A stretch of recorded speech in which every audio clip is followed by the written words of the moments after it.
1교시 건 다 잊어버리셔도 돼요. 제일 어려운 부분을, 제일 추상적이고 제일 어려운 부분을 한 거예요. 뭐 뭔 소리인지도 잘 모르고 뭐 용어도 익숙하지도 않고 그러니까 다 잊어버리셔도 됩니다. 자, 법률행위가 뭔지는 대충 감이 오셨을 거예요. 그죠? 계약 같은 거 생각하면 된다 그랬어요. 근데 이 행위를 하면 행위자가 원하는 대로 법률 효과가 생긴다 그랬어요. 법률 효과가 생긴다는 건 권리가 변동된다. 권리가 변동. 그죠? 당사자가 원하는 대로 권리가 변동이 된다 그랬어요. 근데 그러려면 이 법률행위가 어떤 요건을 갖추어야만 되는가? 법률행위를 했다 해서 무조건 권리가 변동되는 건 아니라는 뜻이에요. 그래서 법률행위를 통해서 원하는 대로 결과가 생기기 위해서는 필요한 요건이 무언가를 살펴볼 필요가 있다는 거죠. 그게 법률의 요건입니다. 의의 양가로 1번.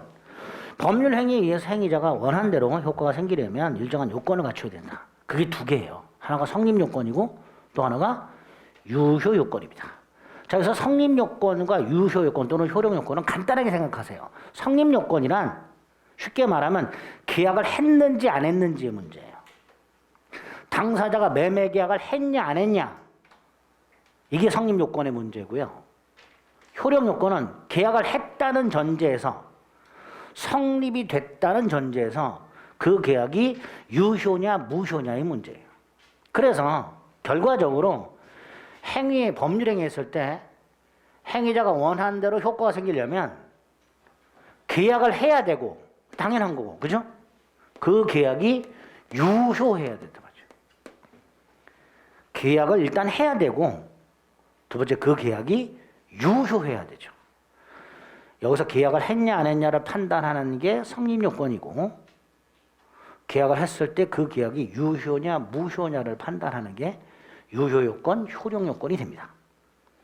자, 이 성립요건과 유효요건 또는 효력요건이 공통적으로 두 가지씩 갖고 있어요. 하나가 일반적, 하나가 특별이에요. 자, 일반적인 건 모든 행위에 필요한 거, 모든 행위에 필요한 걸 일반적 요건이라고 해요.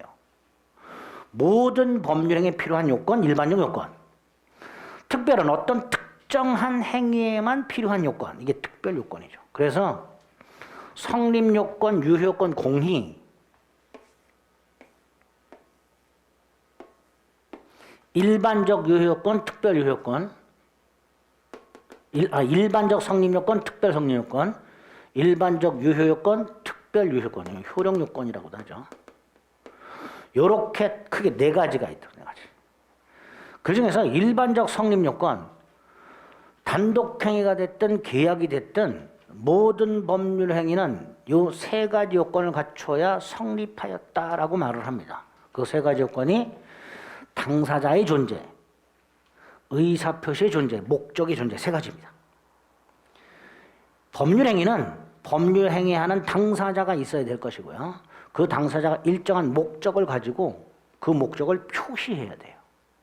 각각 당사자의 존재, 목적의 존재, 의사표시의 존재 이렇게 됩니다. 반면에 특별 성립요건은 당사자, 목적, 의사표시 외에 따로 더 필요한 게 특별 성립요건이에요. 대표적인 게 혼인이라는 법률행위에서 신고가 거기에 해당이 됩니다. 혼인도 계약인데 즉 법률행위인데 혼인이 성립하려면 결혼식을 성대하게 치렀다. 그것만으로 성립하는 게 아니고요. 구청 가서 꼭 신고를 해야 됩니다. 그래야 성립하게 됩니다. 특별 성립 요건이 있죠. 근데 그 특별 성립 요건에 보면 예에 보면 요물계약에서 물건의 인도라고 되어 있고 예를 들어 계약금 계약에서 계약금의 교부라는 표현이 있습니다. 자, 요거 계약법 가서 볼 겁니다. 논도장을 딱 찍어 두시면 돼요. 지금 이해할 필요 없고요. 논도장만 찍어 두세요. 반면에 유효요건도 다시 둘로 나뉘는데요. 그 중에 일반적 유효요건은 요 일반적 성립요건이 갖추어야 할 유효요건이에요. 자, 일반적 성립요건이 세 가지였잖아요. 당사자, 목적, 의사표시. 이 당사자, 목적, 의사표시가 갖추어야 할 요건이에요. 그게 일반적 유효권인데 그 일반적 유효권 중에서 요 목적이 갖춰야 될 요건하고요. 의사 표시가 갖춰야 될 요건. 요게 우리 시험 범위죠. 목적이 갖춰야 될 요건과 의사 표시가 갖춰야 될 요건. 당사자가 갖춰야 될 요건은 우리 시험 범위가 아닙니다. 아닌데 간단히 좀 확인해 둘 게 있어요. 25페이지 보면 하단에 일반적 유효권의 동그라미 1번 법령의 당사자, 계약을 하는 사람, 매매 계약을 보게 되면 매도인, 매수인을 말하는 거예요. 물건을 파는 사람, 매도인, 사는 사람, 매수인을 말하고 이게 당사자인데 그 당사자는 행위 당시에, 계약 당시에 능력이라는 걸 갖추고 있어야 그 계약이 유효가 됩니다. 이때 능력이 세 가지예요. 권리 능력, 의사 능력, 행위 능력. 그 중에 권리 능력은 나중에 소유권 가서 볼 거고요. 의사 능력과 행위 능력만 생각해 보자. 의사 능력이란 정신적 판단력을 말하는 거예요. 똥된장 구별할 수 있는 능력을 의사 능력이라고 생각하시면 돼요. 그리고 대부분의 사람은 의사 능력이 있어요. 그런데 의사 능력이 없는 애들이 가끔 있단 말이죠. 이걸 의사 무능력자라고 합니다. 대표적인 게 만취한 사람 생각하시면 돼요. 그게 의사 무능력자예요. 이런 의사 무능력자가 법률 행위를 했다. 계약을 할 때 만취해 있었다. 그럼 그 계약은 무효로 처리합니다. 무효. 반면에 행위 능력이라고, 행위 능력은 법률 행위 능력을 말합니다. 즉 행위 능력이란 앞에 법률자가 생략이 되어 있는 거예요. 행위 능력이란 누구의 도움도 받지 않고 단독으로 법률 행위를 할 수 있는 능력을 말합니다. 그런데 이 법률 행위 능력이 제한되는 사람들이 있어요. 제한되는 사람들. 이걸 제한 능력자라고 해요. 보통 세 명을 얘기합니다. 하나가 미성년자, 또 하나가 피한정 후견인, 또 하나가 피성년 후견인. 요 셋이 있어요. 그 중에 미성년자는 민법상 만 19세 미만자를 말하는데 이 미성년자가 계약과 같은 법률행위 할 때 단독으로 못해요. 부모 동의를 받아야 돼요. 이런 사람들을 제한 능력자라고 합니다. 만약에 미성년자와 같은 제한 능력자가 부모 동의 없이 단독으로 계약을 하면 무효여야 되잖아요. 그죠? 근데 우리 민법은 일단은 유효하되 부모가 그 계약을 취소할 수 있도록 해놨어요. 결론, 의사 무능력자의 행위 무효, 미성년자와 같은 제한 능력자의 행위 유효하지만 취소할 수 있다. 이렇게 딱 기억을 해두시면 되고, 한 장을 넘겨보면 참고에 제한 능력자의 피성년 후견인과 피한정 후견인이 있어요. 간단히 생각하잖아요. 피성년 후견인은 첫 번째 줄 보면 이렇게 돼 있죠. 질병 등으로 인하여 정신적 제약이 있어서 사무를 철회할 능력이 지속적으로 결여 이렇게 돼 있죠. 어떤 뜻이에요? 늘 맛이 가 있어. 늘 마탱이가 가 있어. 그게 피성년 후견인이라는 애들이고요. 반면에 피한정 후견인은 역시 질병 등으로 인한 정신적 제약으로 사무를 철회할 능력이 부족해. 어떤 뜻이에요? 가끔 맛이 가. 평상시에는 멀쩡한데 가끔 눈이 돌아가. 이런 애들을 피한정 후견인이라고 한다는 생각입니다. 그런데 이 피성년 후견인이나 피한정 후견인은 법원이 일정한 자의 청구에 의해서 주로 이제 부인이 돼, 배우자 등 일정한 자의 청구에 의해서 법원이 야, 너는 왜 눈이 항상 이렇게 마탱이가 가 있냐? 뭐 이런 식으로 법원이 안 되겠다. 너는 한정 후견을 개시해야 되겠다. 너는 성년 후견이라는 걸 개시해야 되겠다라고 법원이 심판을 해줘야 돼요. 그렇게 법원에 의해서 한정 후견 개시 심판을 받은 자, 성년 후견 개시 심판을 받은 자, 이런 애들이 피한정 후견인, 피성년 후견인이 됩니다. 그럼 얘네들은 미성년자하고 똑같이 단독으로 계약을 못하죠. 대신 해주는 사람이 필요하죠. 그 사람들을 후견인이라고 부르는 거예요. 성년 후견인 또는 한정 후견인이라고 부르는 거예요. 어쨌든 미성년자나 피한정 후견인, 피성년 후견인이 단독으로 계약을 하면 일단은 유효화돼 취소할 수 있도록 해놨습니다. 당사자가 갖추어야 할 일반적 효력 요건 딱 그것만 생각하시면 돼요. 그 다음에 중요한 게 목적 요건과 의사표시 요건이고, 목적 요건과 의사표시 요건은 따로 본다 그랬죠. 여기 이제 우리 시험범위라 했어요. 목적 요건에서 두세 문제, 의사표시 요건에서 두세 문제 나오는 게 보통입니다. 이제 볼 거예요, 그거는. 그 다음에 특별 유효권이라고 해서 모든 행위에 필요한 게 아니라 특정한 행위에만 필요한 요건들이 있어요. 그걸 특별 효력 요건, 특별 유효권이라고 부르는데 네 가지가 있죠. 그 네 가지가 또 우리 시험범위에 있어요. 거기서 또 시험 문제 나오는 거죠. 대리 행위에서 대리권의 존재, 토지거래 허가 구역내에서의 토지거래 허가, 정지 조건이 붙어 있는, 거기서 정지 조건 부라고 돼 있죠. 부라는 건 붙어 있다 이런 뜻이에요. 정지 조건이 붙은 법률행위, 시기가 붙은 법률행위 이런 뜻입니다. 그런 법률행위에서 조건이 성취가 되거나 기한이 도래하거나, 이게 특별 유효권이고, 대리 파트, 무효 취소, 부관, 여기에서 또 시험 문제가 나오는 거예요. 결국 우리 시험 범위는 민법 총칙이 요 일반적 효력 요건 2개하고 특별 효력 요건 3개, 요게 우리 시험 범위라고 생각하시면 돼요. 여기에서 9문제 내지 10문제가 출제가 되는 거예요. 그래서 그걸 이제 자세히 뜯어갖고 하나하나 보는 겁니다. 여기서 하나 암기를 해 두실 게 있어요. 관련 판례라고. 농지 취득 자격 증명이라는 게 있습니다. 농지법이라는 법이 있고요. 농지법에 적용을 받는 농지를 취득하려는 사람은 농지 취득 자격 증명이라는 걸 갖춰야 돼요.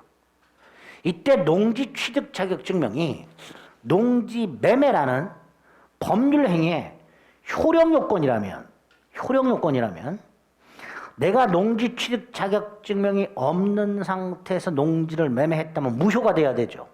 근데 우리 대법원은 효력 요건으로 보지 않습니다. 농지 취득 자격 증명은 농지 매매 효력 요건이 아니라 내가 농지를 샀어. 농지 소유권을 취득하려면 그 소유권 등기를 이전받아야 돼요. 등기를 이전받으려면 등기소 가서 등기를 신청해야 되잖아요. 그 등기 신청 시에 첨부하는 서류에 불과하다 라는 요리 판례예요. 수차례 답으로 나왔습니다. 다음 중 법률행위의 효력 요건이 아닌 것은 이렇게 나오거나, 다음 중 무효가 아닌 것은 이런 식으로 나와요. 거기서 답으로 뭐가 나올까요? 농지 취득 자격증을 갖추지 못한 농지 매매, 이런 식으로 나와요. 이때 농지 취득 자격증명은 효력 요건이 아니기 때문에 농지 취득 자격증명을 갖추지 못한 농지 매매라 하더라도 무효가 아니다. 이렇게 됩니다. 무효가 아니다. 기억을 해두셔야 돼요.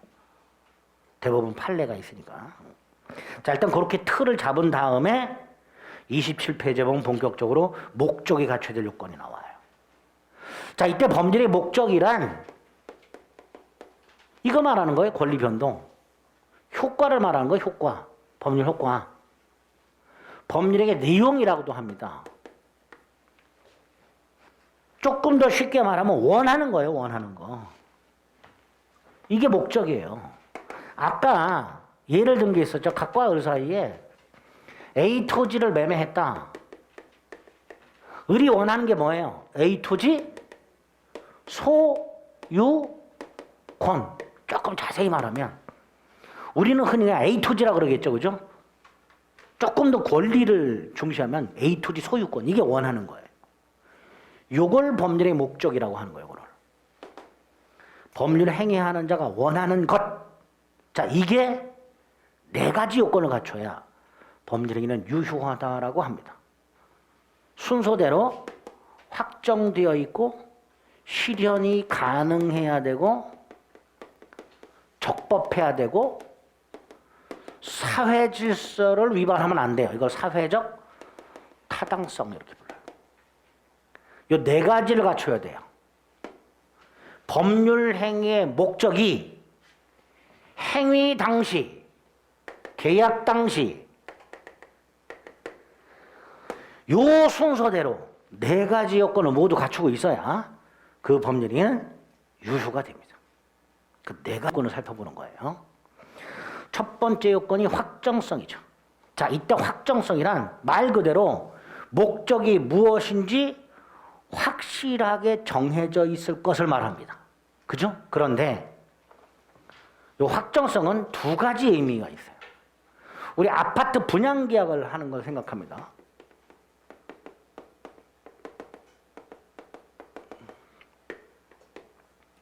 을은 목적이 뭐예요?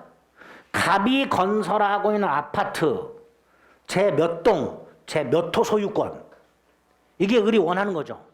그때 제 몇 호, 제 몇 동, 제 몇 호 정해서 분양하는 경우 있죠. 미분양 아파트 같은 경우에는 선착순, 동호수, 지정 분양. 그럼 계약 당시 제 몇 동, 제 몇 호 소유권 확정돼 있죠. 이런 경우가 하나 있을 수 있고요. 나중에 입주 시에 추첨 요렇게 정해놓을 수도 있다. 그럼 밑에 거 같은 경우에는 계약 당시에 제 몇 동, 제 몇 호 소유권을 확정하진 않았죠. 밑에 거는 확정하진 않았지만 입주 시점에 확정할 수 있는 기준을 만들어 놨잖아요. 그럼 요 경우는 나중에 확정할 수 있죠. 요거는 뭐라 하면 이건 확정되었다. 이렇게 말하고 요거는 나중에 확정할 수 있다. 이렇게 말하겠죠. 확정성이란 이 둘 중에 하나를 말해. 둘 중에 하나. 확정되어 있거나 확정할 수 있거나 그걸 의미한다. 그 정도. 그게 첫 번째죠. 법률의 목적은 행위 당시 확정되어 있거나 이 행위까지 확정할 수 있어야 한다. 즉 반드시 행위 당시 확정되어 있을 필요는 없다. 이런 말을 하겠죠. 그죠? 둘 중에 하나면 되니까 반드시 행위 당시에 확정되어 있을 필요는 없다. 이런 말을 하게 됩니다. 나중에 확정할 수만 있어도 유효하다. 그 판례가 하나 있고요. 이 판례를 나중에 매매계약 가서 한번 확인할 겁니다. 매매계약과 연결이 됩니다. 이게 첫 번째예요. 자, 그래서 아파트 동호수를 분양계약 체결 당시 지정하거나 나중에 지정할 수 있거나 그럼 확정성은 통과가 되는 거예요. 자, 통과했어요. 두 번째 실현 가능성. 자, 실현 가능성을 봤더니 이 아파트가 달에다 건설할 예정이야. 가능해요? 불가능해요? 불가능하죠. 그게 요거예요. 두 번째 요건이 행위 당시에 목적 실현이 가능해야 된다. 그래야 유효가 된다. 그런데 행위 당시에 그 아파트 분양계약 체결 당시에 그 아파트가 어디에 건설할 예정이냐? 달나라에 건설할 예정이다. 우리나라도 뭐 30몇 년도에 달 착륙하려고 하죠. 그죠? 그때가 되면 좀 가능해질까? 불가능하겠죠. 행위 당시 불가능하단 말이죠. 그럼 무효가 되는 거죠. 자, 그럴 때, 자, 3번의 실현 가능성. 법률의 목적은 법률이 당시 실현이 가능해야 된다. 즉, 목적의 실현 가능 여부는 행위 당시를 기준으로 판단한다. 계약 당시를 기준으로 판단한다. 그래서 요 실현 가능 여부는 기준 시기가 행위 당시예요. 행위 당시. 이때 행위 당시 불가능한 걸 원시적 불능이라고 보세요. 행위 당시 불가능한 걸 원시적 불능이라 하자. 반면에 행위 당시에는 가능했으나, 즉 계약 당시에는 가능했으나 계약 이후에 불가능해지는 경우도 있을 수 있다. 그걸 후발적 불능이라 하자. 이렇게 행위 당시 가능을 기준으로 해서 둘로 나뉘게 된다. 행위 당시 불가능한 원시적 불능과 행위 이후 불가능해지는 후발적 불능. 예를 들어서 갑과 을이 1월 10일 날 갑소유 주택을 매매하는 계약을 했는데 이 주택이 1월 9일 날 이미 멸실이 된 경우, 반면에 각과 을이 1월 10일 날 주택을 매매했는데 1월 15일 멸실이 된 경우, 을이 원하는 것은 주택 소유권인데 1월 9일 날 주택이 이미 멸실이 됐다면 1월 10일 계약 당시 을은 주택 소유권을 취득할 수가 없죠. 이런 게 원시적 불능이에요. 그러면 이 계약은 무효가 되는 거예요. 반면에 1월 10일 주택 매매 계약 시작할 당시 주택이 멀쩡히 있었어요. 그럼 을은 계약 당시에는 주택 소유권을 취득할 수 있었죠. 그런데 15일 날 멸실이 됐어요. 주택이. 계약 이후에 멸실이 됐어요. 이런 걸 후발적 불능이라 하고요. 이 후발적 불능은 무효가 아니라 말이죠. 유효가 되죠. 원시적 불능만 무효라는 거. 27페이지 하단에 보면 양가로의 동그라미 1번. 법률 행위 성립 당시부터 목적 달성이 불가능한 경우 무효다. 전부 불능과 일부 불능으로 나눠져 있는데 일단 오늘은 전부 불능만 생각하세요. 거기 뭐라고 돼 있어요? A주택 매매계약 체결 당시 1월 10일 이미 주택이 멸실이 되어 있더라. 또는 B토지를 매매할 당시에 이미 B토지가 수용이 된 상태다. 국가에 의해서. 그럼 계약 당시 을은 A주택이나 B토지 소유권을 취득할 수가 없는 상태다. 그럴 때 계약은 뭐가 된다? 무효가 되고 밑줄이 그어져 있는 게 있습니다. 계약 체결상의 과실 책임이라고. 이거 계약법 가서 볼 겁니다.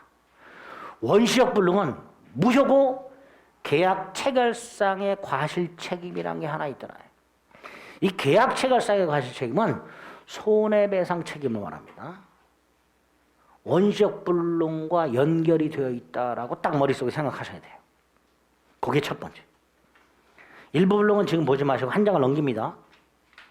28페이지 관련 판례 밑에 보면 후발적 불능이 있어요. A주택 매매계약 체결 당시 주택이 있었고 B토지 매매계약 당시 B토지가 멀쩡히 있었는데 계약 이후에 주택이 멸실이 되거나 계약 이후에 토지가 수용이 돼버리거나 이런 걸 뭐라 한다? 후발적 불능이란다. 일단 후발적 불능은 계약 자체는 유효하다. 그리고 마무리를 쳐야 되죠. 계약은 유효하니까 둘 사이에 다툼이 생길 거다 말이지. 그걸 해결하는 방법이 두 가지. 위험부담과 채무불이행. 이것도 계약법 가서 볼 겁니다. 그래서 오늘은 원시적 불능 무효, 후발적 불능 유효. 딱 그렇게 기억을 해주시면 돼요. 그 다음에 양가로 2번. 실현이 가능하냐 불가능하냐를 판단하는 기준. 작가 달에 건설 예정인 아파트 분양. 절대적으로 불가능하죠, 현재. 그죠? 계약 당시 절대적으로 불가능해요. 그런데 물론 나중에 뭐 몇십 년 뒤에 가능할지 몰라도 지금 당장은 절대적으로 불가능하단 말이죠. 사랑하는 은혜에게 하늘의 별을 따다 주기로 하는 계약. 천년 만년이 지나도 불가능하겠죠. 이런 걸 절대적 불능이라고 해요. 반면에 갑이 한강에 빠뜨린 반지를 한강 잠수부 을과 계약을 합니다. 건져주면 1억을 주기로. 한강에 빠뜨린 반지를 건져주는 것. 완전히 불가능하진 않아도 상식적으로 불가능하죠. 이걸 사회통념 불가능이라고 해요. 여기까지 무효로 처리합니다. 그래서 가능 불가능을 판단하는 기준은 사회통념이다. 즉 상식이다. 사회통념 이퀄 상식이라고 생각하시면 돼요. 반면에 동그라미 2번에 보면 주관적 불능이라고 되어 있어요. 주관적 불능은 남들 다 된다고 생각하는데 나만 안 된다고 생각하는 게 주관적 불능이에요. 나만 안 된다. 나만. 남들은 다 된다고 생각하는데 나만 안 된다고 생각하는 걸 주관적 불능이라고 하고요. 주관적 불능은 불능으로 취급하지 않습니다. 결국 상식상 불능까지만 무효로 한다. 그렇게 불능은 기억하시면 돼요. 이게 두 번째 요건입니다. 자, 그러면 확정성하고 가능성과 같이 갖췄다. 세 번째가 뭐냐? 적법성이다. 적법성이란 법률의 목적이 법을 위반하지 않을 것은 법에서 뭐라고 해놨어. 그걸 위반하지 않아야 돼. 목적이. 이걸 적법성이라고 하는데 그럼 이 적법성에서 말하는 이 법은 모든 법을 말하는 거냐? 아니다. 이 법은 두 종류가 있다. 강행법규, 강행규정이 있고 임의법규, 임의규정이라는 게 있다. 강행법규, 강행규정은 사회 질서와 관련된 규정이다. 따라서 반드시 지켜져야 된다. 반면에 임의규정은 사회 질서와는 관련이 없는 규정이다. 안 지켜도 된다. 그게 임의규정이에요. 그러면 강행규정은 꼭 지켜야 되잖아요. 그러니까 이걸 위반하면 무효가 되는 거예요. 반면에 임의규정은 안 지켜도 되잖아요. 위반하더라도 무효가 아니겠죠. 안 지켜도 되니까. 결국 목적의 적법성에서 말하는 법이란 강행규정, 강행법규만을 말한다. 이렇게 되겠죠. 여기서 강행규정과 임의규정을 골라라. 이런 문제가 간혹 나옵니다. 즉 다이렉트로 임의규정을 골라라. 이런 문제가 나오는 경우도 있고요. 또 하나는 위반하더라도 무효가 아닌 것을 골라라. 이런 식으로 나오는 겁니다. 위반하더라도 무효가 아닌 것. 임의규정을 고르라는 거죠. 그렇죠? 그래서 28페이지 맨 밑에 의 세 줄 하고요. 오른쪽에 강행법규 의가 있고 종류가 쭉 나와요. 강행법규 의의 네 번째 줄에 보면 임의규정을 위반한 법률행위는 유효다라고 돼 있죠. 그죠? 그 임의규정의 예를 하나 기억해 두셔야 돼요. 임차인의 비용상환 청구권 규정이 있습니다. 어디를 잠깐 먼저 살피시냐 하면 우리 이 기본서 421페이지를 살펴보시면 기본서 421페이지 하단에 보면 비용상환 청구권이라는 게 하나 보여요. 입법 626조 임차인 전월세 사는 사람 생각하시면 되고요. 임대인 집주인 생각하시면 되는데 임차인이 보일러가 고장나서 임차인이 자기 돈으로 고쳤어.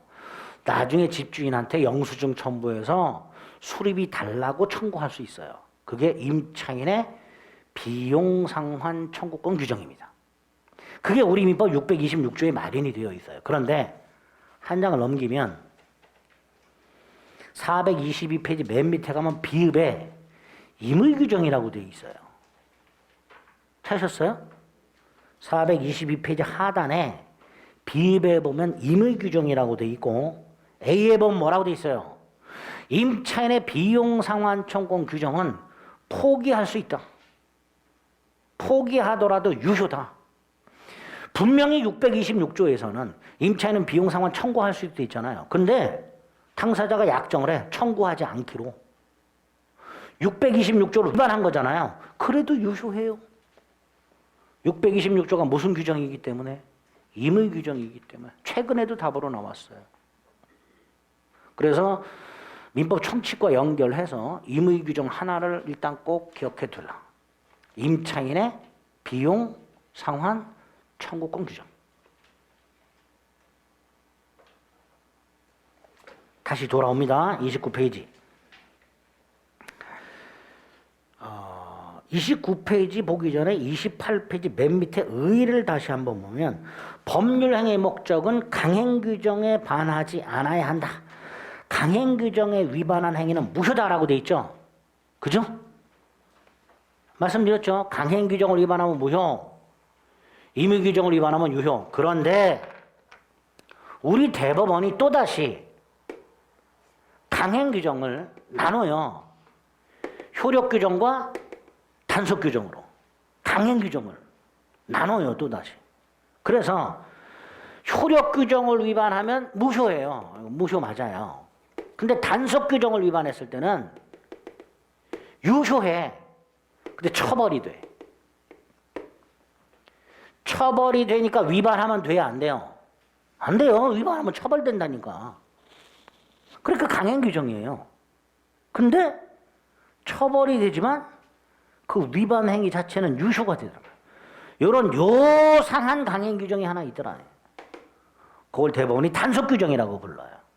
그래서 28페이지 맨 밑에 보면 강행규정 중 단속규정에 위반한 행위는 유효하므로 강행규정에 위반한 행위가 언제나 무효가 되는 건 아니다. 강행규정을 위반한 행위는 원칙 무효지만 이게 원칙이에요. 예외가 있더라 말이지. 처벌이 될 뿐 무효가 아닌 게. 그러니까 강행규정을 위반한 행위는 무효다. 옳은 지문이에요. 언제나 무효다. 틀린 지문이 되는 거예요. 그럼 도대체 단속규정이란 게 뭐냐? 오른쪽 29페이지 보면 양가로 3번의 강행규정의 종류 동그라미 1번 효력규정과 단속규정으로 나눠지는데 대부분이 효력규정이에요. 위반하면 무효야. 대표적인 관련 판례 1번에 있는 거예요. 요게 시험에 나왔었죠. 여러분들이 나중에 중개를 하게 되면 수수료 받죠. 중개사법 보면 수수료 상한이 있어요. 그게 강행규정 중 효력규정이에요. 따라서 이걸 초과해서 수수료를 받기로 하면 무효예요. 무효인데 초과 부분만 무효가 판례예요. 초과 부분만. 그게 한번 나온 적이 있고요. 그럼 단속규정이라는 게 뭐냐? 밑에서 네 번째 줄을 보면 단속규정이란 국가가 일정한 행위를 단속할 목적으로 행위 자체를 금지하는 규정을 말한다. 당사자 의사에 의해서 적용을 배제할 수 없다. 자, 여기서 적용을 배제할 수 없다는 건 위반했을 때 처벌된다 이런 뜻이에요. 적용을 받아야 된다 이런 뜻이에요. 나 이 규정 적용 안 받을래? 이딴 소리 못 한다는 거예요. 즉 위반하면 처벌이 됩니다. 적용이 되죠. 하지만 그 행위 자체는 유효가 되는 거죠. 그게 동그라미 4번이죠. 그럼 어떤 게 있느냐? 한 장을 넘겨보면 판례가 있어요. 그 중에 1번, 3번. 1번이 전통적으로 굉장히 잘 나왔고요. 3번이 최근에 자주 등장하고 이거 최근에도 나왔죠. 출제가 됐죠. 단속 규정에 얘 두 개, 지금 4개가 있는데 관련 판례. 그중에 1번, 3번 두 개를 기억하자. 자, 1번. 갑이 을에게 A 토지를 팔아요. 을이 이걸 병한테 되팔아요. 되파는 걸 전매라고 합니다. 자, 이때 을 A 토지 소유권을 취득하면서 세금을 내요. 취득세, 등록세. 네? 병한테 팔았죠? 양도소득세를 내요. 근데 취득세, 등록세는 언제 내느냐? 등기 넘겨받을 때. 가부터 소유권 등기를 넘겨받으면 등기소 가서 이전 등기를 신청하게 되면 취등록세 납부 영수증을 첨부해서 신청. 세금 내야 된단 말이에요. 팔아먹은 다음에 세무서에 신고해서 양도소득세를 낸단 말이죠. 근데 그 취등록세 및 양도소득세를 내려면 등기가 이렇게 넘어가야 돼요. 등기가 A토지 등기부를 보면 A토지 등기부가 뭔지는 아시죠? 소유권자가 갑에서 을로 이전이 되고 다시 병으로 이전이 이렇게 돼야 돼요. 순차. 등기가. 을에게 이전 등기하면서 취등록세 내고 등기를 넘겨주고 나서 양도소득세를 낸단 말이죠. 그런데 을이 세금을 떼먹으려고 해. 그 떼먹는 방법이 뭐예요? 미등기 전매예요. 자기의 이름으로 등기를 하지 않고 되팔아요. 미등기 전매라고 해요. 그리고 마치 갑하고 병이 매매한 것처럼 계약서를 꾸며서 등기를 이렇게 넘겨주게 돼요. 요거를 중간생략 등기라고 불러요.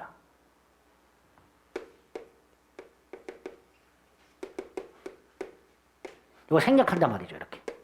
이렇게 직접 등기가 넘어가요. 그래서 등기부만 보면 마치 갑하고 병이 매매한 것처럼 보여요.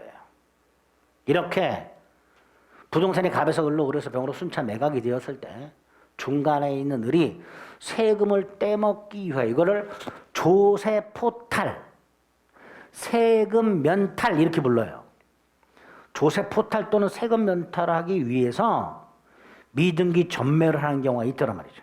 그런데 이거를 부동산 등기 특별조치법에서는 금지를 하고 있고요. 위반 시 처벌하고 있어요. 자, 위반을 했어. 처벌되겠죠. 근데 국가는 처벌로 끝나지 않지요. 을한테 뭘 뜯어내야 돼요? 세금 뜯어내야 되죠. 세금 뜯어내려면 이게 무효면 된다 안 된다? 안 되죠. 무효면 세금 못 뜯잖아요. 그러니까 세금을 뜯어내기 위해서 유효로 처리합니다. 그래서 단속규정이라는 게 나와요. 위반 시 처벌은 되지만 세금을 추징하기 위해서 행위 자체는 무효가 아니다. 세금 추징 등을 국가 행정 목적이라고 해요. 이렇게 세금 추징과 같은 국가 행정 목적 달성을 위한 규정들, 이런 것들이 무슨 규정이다? 단속 규정이다. 또 하나가 3번이죠. 나중에 여러분들이 중개사가 됐어요. 자, 여러분이 갑소유 땅 매매를 중개해요. 중개사.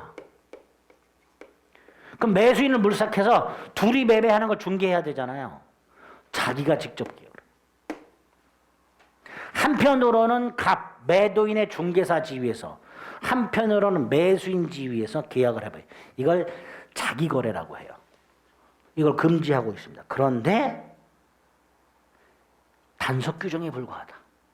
3번, 개업 공인중개사이 중개 의뢰인과 직접 거래 행위를 금지하는 공인중개사법 규정, 단속 규정에 불과하다. 따라서 위반 시 처벌, 과태료 등 처벌이 될지언정 그 계약 자체는 무효가 아니게 됩니다. 그래서 이 단속 규정 2개는 기본 과정이긴 하나 반드시 암기를 좀 해두셔야 됩니다. 4번, 강행 규정을 위반하게 되면 동그라미 1번에 절대적, 확정적 무효라는 표현이 있고요. 무효 행위의 추인이나 전환은 인정되지 않는다라는 표현이 있습니다. 이 동그라미 1번은 나중에 무효 파트 가서 볼 겁니다. 거기서 다시 자세히 볼 거고요. 또 하나가 동그라미 2번인데 이 동그라미 2번은 관련 판례하고 동그라미 3번하고 연결이 되는데요. 갑, 증권회사가 있어요.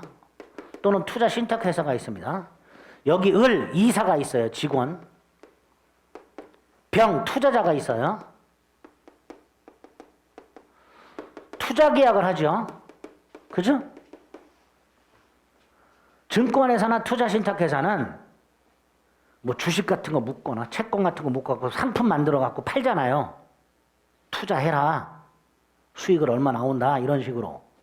자, 이때 투자 계약할 때 증권회사 등은 투자자에게 투자를 권유할 수 있는데 단 부당 권유는 금지돼요. 부당한 투자 권유는 금지돼요. 여기서 부당한 권유가 뭐냐? 수익 보장, 손실 보전. 이게 부당 권유예요. 상품을 설명할 때 잘 되면 수익이 이만큼 나온다. 그런데 안 되면 원금 손실도 있을 수 있다. 보통 투자 상품 같은 거 보면 여러분들이 투자 계약 같은 걸 증권회사 같은 데서 했을지 모르겠지만 그 약관 맨 밑에 보면 깨알 같은 글씨로 원금 손실이 있을 수 있습니다. 이렇게 써놔요. 그렇게 정확하게 상품을 설명해 줘야 돼. 그런데 원금 손실이 있을 수 있다 그러면 망설일 거 아니에요. 그러니까 꼬셔. 수익을 보장해 주겠다. 손실을 보전해 주겠다. 이렇게. 이게 부당 권유예요. 부당 권유. 이걸 금지하고 있어요. 그리고 이거 효력 규정이에요. 그러니까 부당 권유 금지 규정을 위반해서 수익을 보존해 주거나 손실을 보존해 주기로 약정을 하면 이 약정은 뭐가 되는 거예요? 무효예요. 무효. 그런데 투자자는 이게 무효라는 사실을 모르죠. 알아요? 여러분들도 오늘 들었잖아. 그러니까 일반인들은 몰라요. 모르니까 나중에 증권회사 와가지고 약속대로 보장해달라.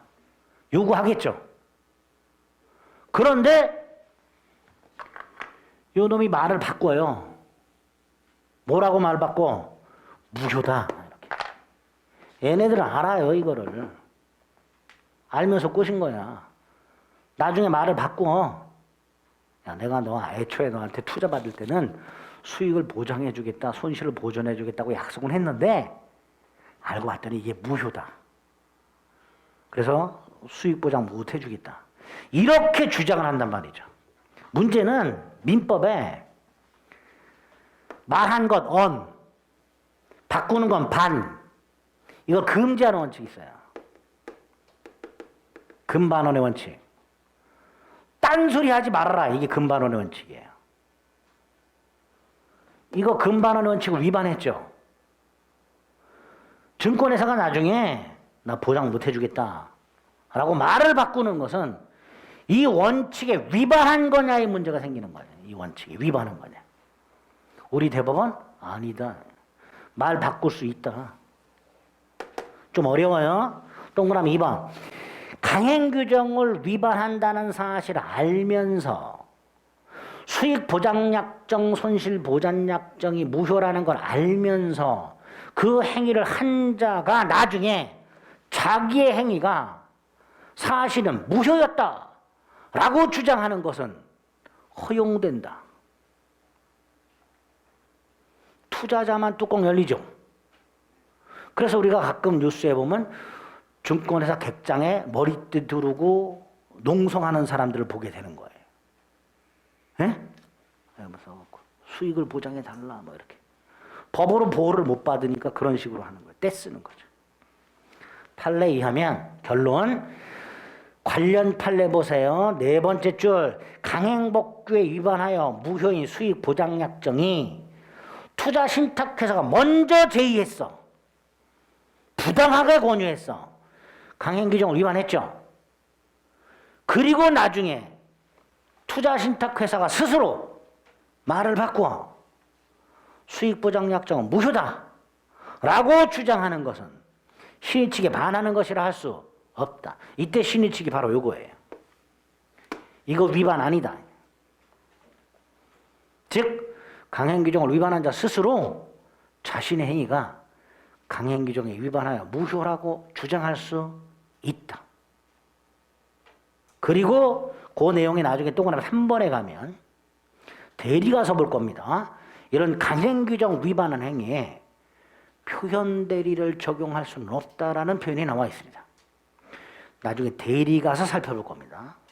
일단 오늘은 강행규정 위반의 효과와 관련해서 동그라미 2번, 강행규정을 위반한 자가 나중에 스스로 자신의 행위가 강행규정을 위반하여 무효다라고 얼마든지 주장할 수 있다.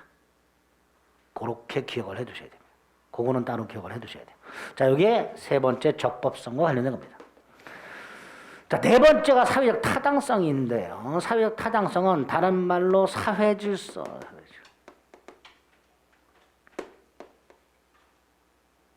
그리고 조문이 두 개가 나와 있습니다. 103조, 104조. 자, 31페이지에 보면 목적의 사회적 타당성이라고 해요. 의, 법률의 목적이 사회적 타당성을 갖추었다는 것은 그 목적이 사회질서에 위반하지 않는다는 것을 말한다. 그리고 우리 민법은 103조와 104조를 규정하고 있다. 103조는 반사회질서의 법률행위라고 해서 선량한 풍속, 선량한 풍속은 그냥 상식이라고 생각하시면 돼요. 이것도 상식. 기타 사회질서를 위반하는 것을 내용, 목적이죠.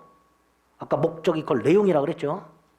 그걸 목적으로 하는 법률행위는 무효다 이렇게 되어 있습니다. 즉 법률행위가 계약이 목적이 확정이 되어 있고 실현이 가능하고 설령 법을 위반하지 않았다 하더라도 사회질서에 미쳐봤을 때 이건 도저히 허용할 수 없다.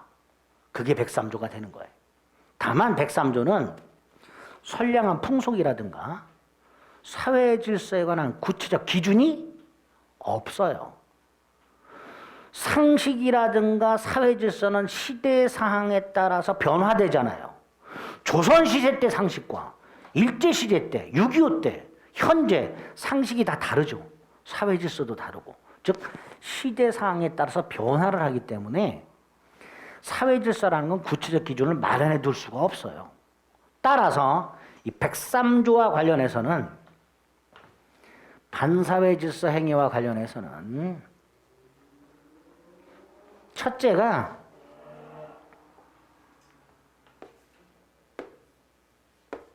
양거를 각과 을이 어떤 행위를 했을 때 요게 반사회 질서 행위냐 아니냐 이걸 구별하셔야 돼요. 사람마다 사회 질서에 관한 기준이 다르기 때문에 어떤 사람은 반사회 질서 행위다 라고 보는 사람이 있을 수 있고 어떤 사람은 아니다 이렇게 보는 사람이 있을 수 있단 말이죠. 예를 들어서 을이 사시미 칼을 하나 갖고 있어요. 갑이 을에게 야 이거 너 왜 갖고 다녀? 물어봤더니 병을 죽일 거래. 갑이 안 되겠다 싶어서 야 내가 1억을 줄 테니 하지 마. 을이 오케이 계약을 했어요. 자 이걸 이렇게 말할 수 있죠. 범죄 행위를 하지 않는 것을 조건으로 뭔가를 증여하기로 계약을 했단 말이죠. 그죠? 을이 병을 죽이지 않는 것을 조건으로 갑이 을에게 1억을 주기로 했단 말이죠. 얼핏 보면 갑이 돈을 줘서라도 을의 범죄 행위를 막았죠. 그죠? 반사회 질서 행위냐 아니냐의 문제가 생겼는데 우리 대법원은 얼핏 보면 갑이 돈을 써서 을의 범죄 행위를 막았으니까 잘한 것 같지만 우리 대법원은 반사회 질서 행위로 봐야 이런 거를. 즉 우리가 일반적으로 상식적으로 판단했을 때 반사회 질서 행위인 것 같지만 대법원이 아니라고 한 것들이 있고 반사회 질서가 아닌 것 같은데 반사회 질서 행위라고 본 것들이 있단 말이죠. 그걸 구별을. 가장 많이 나오는 것 중에 하나가 이거죠. 반사회 질서 행위. 반사회 질서 행위에 해당되는 것과 해당하지 않는 것을 구별할 수 있어야 됩니다. 그것도 대법원 판례를. 이게 첫 번째예요. 반사회 질서 행위라는 기준 자체가 애매하기 때문에 사회 질서라는 기준 자체가 애매하기 때문에 반사회 질서 행위와 아닌 것을 구별할 수 있어야 돼요. 대법원 판례를. 그래서 제일 먼저 봐야 될 게 33페이지를 가면 하단에 33페이지 맨 밑 동그라미 4번 반사회 질서 행위에 해당하지 않는 경우라고 되어 있습니다. 33페이지입니다. 하단이라고 그랬습니다. 페이지를 보면요. 왼쪽이 짝수고요. 오른쪽이 홀수예요. 빨리빨리 찾으셔야 돼. 33페이지가 오른쪽이에요. 하단이라고 그랬습니다. 밑입니다. 네? 동그라미 4번 반사회 질서에 해당하지 않는 경우라고 대법원 판결을 드려요. 이게 우리나라 대법원은 이런 건 반사회 질서가 아니라고 보고 있는 거예요. 그중에 아주 많이 나온 거 1번, 2번. 자, 1번을 보면 강제집행이라고 되어 있죠. 강제집행 경매를 말합니다. 내가 돈을 갚아야 되는데 안 갚아. 안 갚으면 채권자는요. 내 부동산을 경매를 넣으려고 할 거예요. 그죠? 그 경매를 피하고 싶어. 그래서 친구 을하고 짜고 마치 땅을 매매한 것처럼 꾸며서 땅 소유권을 넘겨놓거나 친구 을하고 짜고 내가 마치 친구로부터 돈을 빌린 것처럼 꾸며서 내 땅에 친구 이름으로 저당권을 설정을 해줘. 요게 반사회 질서 행위냐? 아니다. 요거는 나중에 108조가 있어요. 허위 표시로서 무효예요. 이거는 103조에 위반하는 게 아니고요. 108조에 해당이 돼서 무효가 됩니다. 그게 1번이에요. 꼭 기억하셔야 돼요. 너무 많이 나옵니다. 강제집행을 면할 목적으로 가장매매 행위를 하거나 허위 근저당권 따위를 설정하는 행위. 반사회 질서 행위로 무효가 되는 게 아니고 108조 허위 표시로 무효가 됩니다. 두 번째, 법률 행위 성립 과정에 강박이라는 불법적 방법이 사용됐다라고 되어 있는데 그때 법률 행위는 증여를 말하고요. 강박은 협박을 말하는 거예요. 갑이 을로부터 협박을 당해서 재산을 넘겨줘요. 우리가 흔히 말하는 삥 뜯은 거예요. 삥 뜯은 거. 을이 갑을 협박해서 삥 뜯었어. 그거를 아주 멋있게 법률행위 성립 과정에 강박이라는 불법적 방법이 사용되었다라고 말을 하는 거예요. 쉽게 말하면 삥 뜯었다 이런 뜻이. 근데 요거는 우리민법 110조에 가면 취소할 수 있도록 해놨어요. 뭐 할 수 있도록 해놨다고요? 취소할 수 있도록 해놨어요. 따라서 이것도 반사의 질서가 아닙니다. 이 두 개는 꼭 기억하셔야 돼요. 앞으로 34페이지 가면 11번까지 있어요. 굉장히 많죠. 다 외워야 되는데 한꺼번에 외우라 그러면요. 제가 밤길을 안심하고 갈 수가 없어. 여러분 중에 한 분이 밤길에 나타나서 제 뒤통수를 깔 거야. 아마 한꺼번에 외우라 그러면. 그래서 1월달, 3월달, 5월달, 7월달 해서 순차적으로 외울 겁니다. 오늘은 두 개를 외웁니다. 제일 많이 나오는 거. 강제집행을 면할 목적의 어쩌고 저쩌고, 법률의 성립과정의 강박 어쩌고 저쩌고. 이 두 개는 반사회 질서가 아니라는 걸 꼭 기억을 해 두셔야 됩니다. 자, 일단 앞으로 반사회 질서행위인 것 아닌 것 구별하셔야 되는데 둘 다 외울 필요 없고 우리는 아닌 것을 위주로 암기할 겁니다. 그 중에 오늘 두 개를 머릿속에 넣습니다.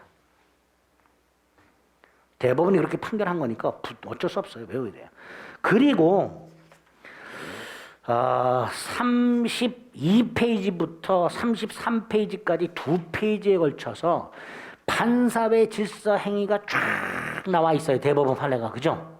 뭐 이거 굳이 볼 필요 없고요. 다만 상식적으로 한번 볼게요. 32페이지에 보면 첫 번째 관련 판례 1번. 가끔 뉴스에서 보죠. 생명보험 여러 개 들어놓고 죽여버리는 경우. 그거 생각하시면 돼요. 1번. 보험계약자가 다수의 보험계약을 통하여 보험금을 부정취득할 목적으로 보험계약을 체결한 경우. 반사회 질서 행위겠죠. 그죠? 자주 등장합니다. 반사회 질서 행위.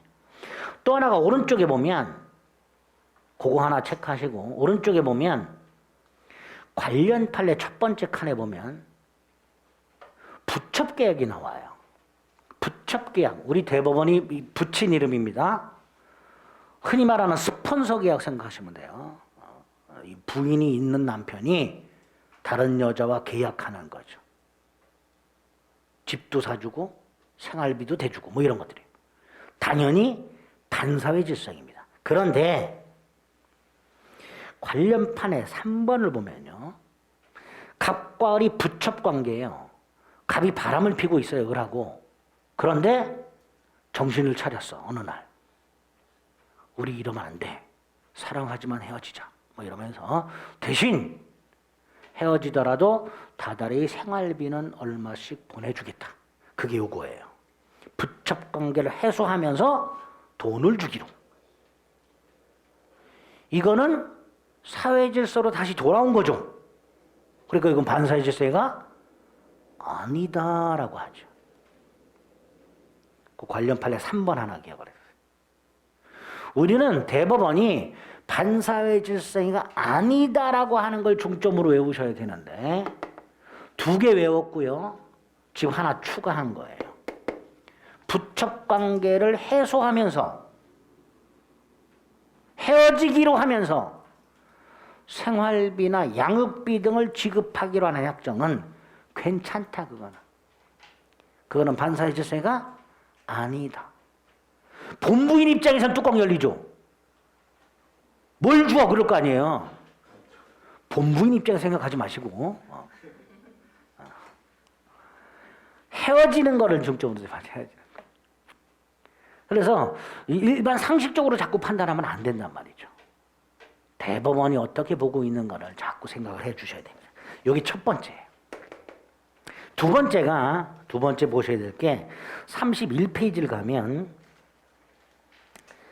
하단에 리을 동기의 불법이라는 개념이 하나 나옵니다. 자, 반사회 질서 행위와 관련해서 두 번째로 개념을 잡으셔야 될 게 동기의 불법이라는 개념인데요. 일단 동기라는 것은 법률을 행하는 이유를 말합니다. 이유. 계약을 하는 이유. 내가 편의점 가서 생수를 하나 사요. 사는 이유가 있겠죠. 마트 가서 과도를 하나 사요. 사는 이유가 있겠죠. 값소요 창고를 빌려요. 내가 빌리는 이유가 있겠죠. 그게 동기예요. 그런데 민법에서 동기는 고려 대상이 아니에요. 내가 편의점 가서 생수를 하는 이유, 마트 가서 과도로 사는 이유, 값소요 창고를 빌리는 이유, 민법에서는 고려 대상이 아닙니다. 여러분들이 편의점 가서 물건 살 때, 마트 가서 물건 살 때, 창고를 빌릴 때 왜 빌리는지 그 이유를 상대방한테 얘기해 보신 적 있어요? 먼저 상대방이 물어봐요? 마트 가서 뭘 사는데 마트 직원이 이거 왜 사세요? 물어봐요? 안 물어봐요. 왜 안 물어봐? 고려할 필요가 없기 때문에. 그게 동기예요. 그래서 민법에서는 동기는 고려 대상이 아닙니다. 그런데 그 동기가 불법한 경우가 있더라 말이죠.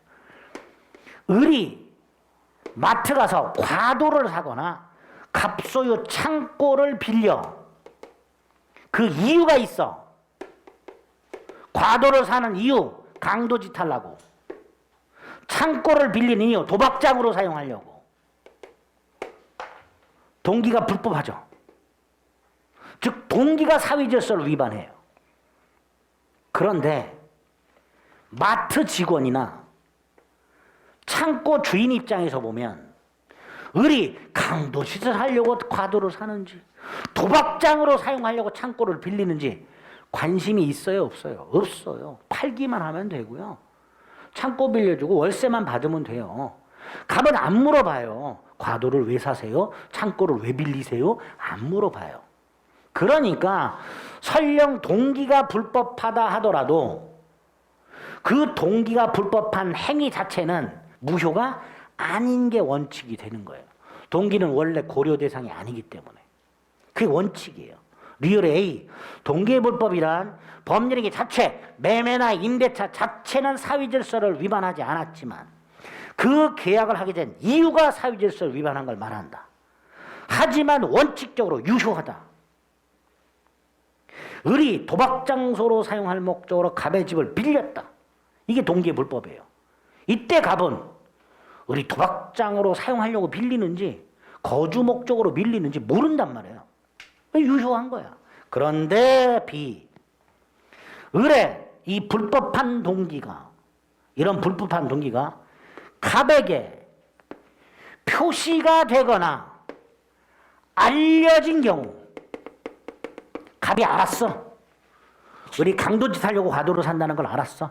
도박장으로 사용하기 위해서 창고를 빌린다는 걸 알았어. 그럼 갑은 팔아서 안 되고 빌려줘서도 안 돼요. 그런데 팔거나 빌려줬어. 그러면 무효가 된다. 그게 동기의 불법입니다. 원칙 유효. 단 그 불법한 동기가 상대방의 표시가 되거나 알려졌을 때 이때는 반사회 질서가 된다. 이렇게 되겠죠. 그래서 리을 바로 위에 디귿을 보면 이렇게 돼 있죠. 리을 바로 위에 디귿을 보면 표시되거나 알려진 동기가 반사회 질서적인 경우를 포함한다. 어디에? 반사회 질서 행위에.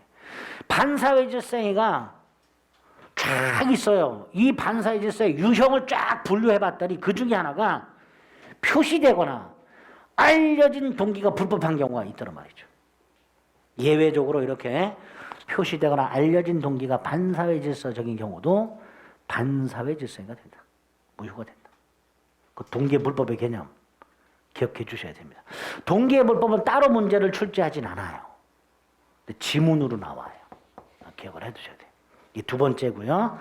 세 번째 또 중요한 게 34페이지를 가면 하단에 보면 부동산 이주매매 문제가 나와 있습니다. 이것도 사례 형태로 자주 등장합니다. 이거는 잠시 쉬었다가 보겠습니다.